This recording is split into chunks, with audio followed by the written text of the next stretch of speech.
Hello everyone, it's Shannon here for Waffle Flower Crafts. In today's video, I'll be showing you how to make a really fun peekaboo flip card. I'll be using these Waffle Flower products today. First up is the Little Baker's stamp set. This just came out in Waffle Flower's Valentine's Day release. It's a really cute set. And I'll be also using this die set. This is called Surface Tag Die Starter Kit. So here's the card that I'll be showing you how to make today. This is a peekaboo flip card. And you can see there's a window, and there's an image in that window, but as the recipient opens the card, a second image moves or slides in to fill in that window space. It's a great card to create a little scene or a little narration with this simple action, and it's very, very easy to create. And I paired this with the Little Baker stamp set, so the first image is her holding a bowl, and the second image is her with baked cookies, which pairs well with the sentiment. So these are the measurements you need to cut your cardstock to. You'll be making 3 panels, a front, a back, and an inside. The front is 4 1/4 by 8 1/4. The back is 4 1/4 by 5 3/4 of an inch. And then the inside panel is 4 1/4 by 8 1/2. And so right here is the front panel, and I'm going to score this at 5 1/2. And again, all these measurements are right there on that index card. So that's the front panel. Here's the back panel. This gets scored at 5 1/2. And then the last panel, the inside panel, gets scored at 4 1/4. And this does actually all fold up and make an A2 card. So it folds up and makes a card that is 4 1/4 by 5 1/2. So those are my 3 panels here. And now I'm ready to move on to ink blending. So I've got some scratch paper down on my work surface. This is the card front, and this is the inside panels. And I'm going to blend on the inside of the inside panel and then on the front of the front. I'm going to start at the base of both of these panels, and I'm going to create like an ombre or a gradation where it's darker at the bottom of the panel and gets lighter towards the top. I'm only going to blend about a half. And then I'm using Waffle Flower's dye ink called Tickled Pink and a mini blending tool. This is just going to add a little bit more interest to the card front. You could stamp on the front as well. And then the inside is actually going to be the inside of the card, so kind of keeps the theme on the same theme on the inside as well. So I'm just about finished up with that ink blending here. And then now that I'm done with this, I'm ready to move on to some die cutting. So I've got the Surface Tag Die Starter Kit, the largest die from that kit, and I am going to position this on the right side of the front panel. That little extra tab on the front panel is just tucked under it right now. And I will make sure I pop that out before I do any die cutting, even though I won't. It has to be shorter than where your die is positioned. So this die from the Surface Tag Starter Kit is 2 inches wide. You definitely don't want anything larger than 2 1/2 inches, and it definitely has to be whatever die you're using to create your window for this card needs to be on the right side of the card. That way you don't see the second image, because the second image is kind of hidden behind on the left side of the card. So now that I've got the first window cut in the card front, I'm going to move to cutting the window for the inside. So the window actually gets cut in both sides of this inside panel. And that's because you will actually look through all 3 of these panels, the front and the 2 layers of the inside, to the back panel where you'll see the stamped image. So I'm just lining it up. I've folded the inside panel and I'm lining it up on the edge of the front panel.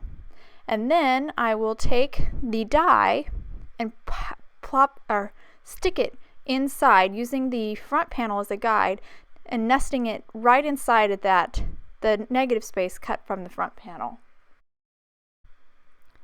Now that I have it positioned, I'm going to use some washi tape just to hold that die in place. And I will pop out, because I did fold that inside panel along that score line. I'm going to pop that out just because I don't want to do all 3 thicknesses of paper at once. I just don't, I think that's just a little too thick. This cardstock is 110-pound cardstock, so it is a thick cardstock to start with. So I'm now going to run this through my die cutting machine, and it will cut one of the windows in the inside panel. So I'll remove this so you can see, and I am just putting that washi tape, trying to put it just have it stick to the inside portion of the die where the die is going to cut, because I'm not going to save that piece. So if any washi tape sticks to that or makes any impression, I'm not keeping that portion of the cardstock. So now I'm going to fold it again, and you can see how, because this is the inside panel, all that blending is towards the inside, because you will not actually be seeing the outside of this this panel. Again, folding it over and then using that negative space to nest the die back in. So this makes sure that everything's cut perfectly. All the pieces will line up, and you won't see any overhang or mismatching. Okay, so that's all my windows are now cut. That's actually all the die cutting that I have to do. I'm going to go ahead and glue this inside panel in. So I'm just gluing one of the sides of the inside panel to the back of the front panel, and just lining up that negative space where I cut that window. And I just used some Tombow Mono liquid adhesive. Any liquid adhesive will work for this. Now I'm going to do some stamping. I'm going to stamp my sentiment and a couple hearts on the front of this card. So this is the card front again, with that extra flap folded out. I went ahead and cut the bake off of the sentiment. The sentiment says, "Good things come to those who bake," and I went and cut that bake off because I'm going to have that part of the sentiment on the inside of my card. I've centered it on the left side of the card front, and now I'm just going to ink it up in Memento Tuxedo Black. And I am going to ink it up and stamp it twice here so it's nice and dark and crisp. So now that my sentiment is stamped, I'm going to grab some hearts, which is these hearts are also from the Little Baker stamp set, and I'm going to ink them up in Waffle Flowers My Pleasure. And again, I'm going to ink them up and stamp them a couple times just so they're nice and dark and bold. And then I'll stamp the pair once more, just around the sentiment. One more time. And I'm going to kind of repeat this process for the inside as well, as soon as I'm done stamping this front. So now that I've finished stamping this front, I'm going to take my card now, and I'm going to flip it over. So now we're looking at the inside of the card. Line it up here in my MISTI, and I'm going to grab the bake portion of the sentiment, and I'm now going to stamp that on the inside panel. So just kind of center it here, ink it up again with Tuxedo Memento Black, and then I will stamp those hearts again all over or all around the lower portion of this inside panel, just to kind of repeat the theme that's on the outside, the colors and the look of the front. This makes a really nice cohesive card too, and I think it's really fun when you are able to make a card or come up with a card design that can flow over to the inside of the card. It just makes a really well-rounded card. So I'm just stamping those two hearts and then cleaning them and then repositioning them, stamping again. Right here I did have to put a little piece of post-it tape or post-it note, tuck it inside there so it didn't actually stamp on the panel here, because we're going to stamp on that panel right there. That's going to be our second image. It's going to be stamped there. And you see as I folded it, went tucked right behind there, just as it should. Pretty cool. Okay, so now we're ready to stamp the images. This is the back panel. We haven't done anything with this yet except for score it. I'm going to take it here and line it up how it should be. It gets adhered to the back of the inside panel. That little tab that we've folded over, it's only 1/4 of an inch wide. That's going to have glue on it, and it's going to get adhered to the back of that inside panel, just like so. I'm going to take this kind of sandwich that I made here and use the corner of my MISTI to help me get it all perfectly 90 degrees. So a nice perfect corner so everything's lined up just as it should be. And then once I've got it all lined up, I'm going to take a pencil and just trace the inside of that window, just to transfer that rectangle opening onto my back panel so I know where to stamp my image. And this back panel is where I'm stamping my first image, because if you remember, the first image is the little baker holding the bowl, and then the second image is the little baker with the tray of cookies.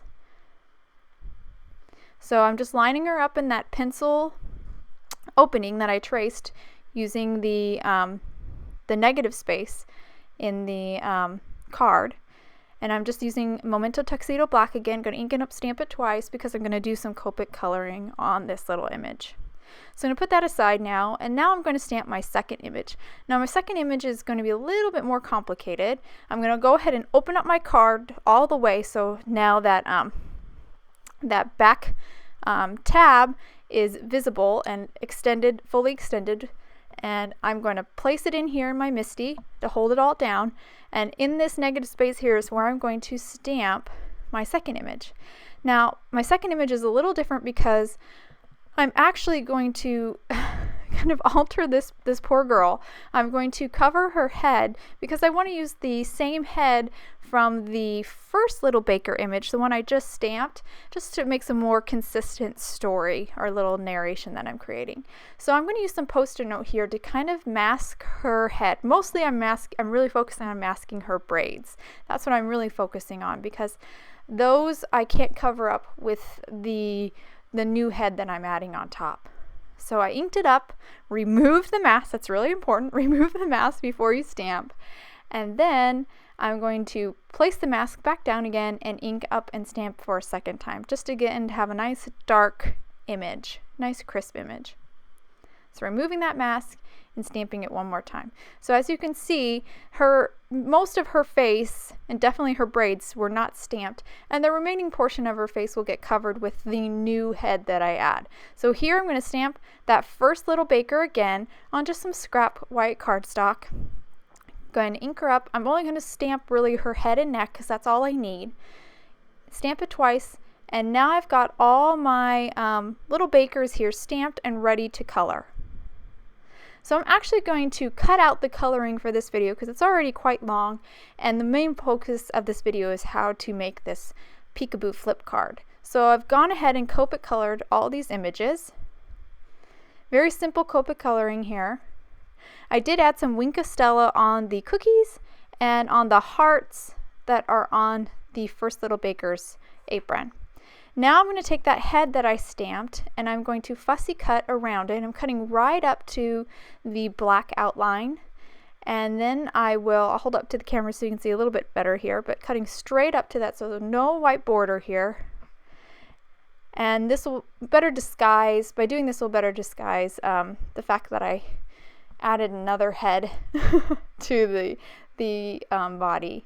You won't really see once it's all done. So now that I'm just about finished fussy cutting, I'm going to do the last little trick that really helps finish this off. I'm going to grab a Tombow pen here. This is just a black Tombow pen, and I'm going to use the brush tip side. I really like the Tombow pens for this. I think they blend really well. The ink looks very similar to the Memento Tuxedo Black. And I'm just going to go around with that brush tip and paint or color all the edges of this cut image. And by coloring that black, you don't see any of that white of the paper, and it really, once I adhere it down onto the body, it'll really look like almost a single stamped image. You won't really be able to tell that I kind of fussy cut this and stuck this on. So just adding a little liquid to the back of her head, and then I'm going to stick her down.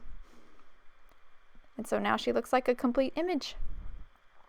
So now all I have left to do is adhere this down. So I'm going to add some glue to the back side of this little tab here. And this tab gets adhered to the back of the inside panel, which I'll hold it up here and you'll see a little bit better once I have it standing upright to the camera. So there's my inside panel right there. and I'm just adhering that to the back of that.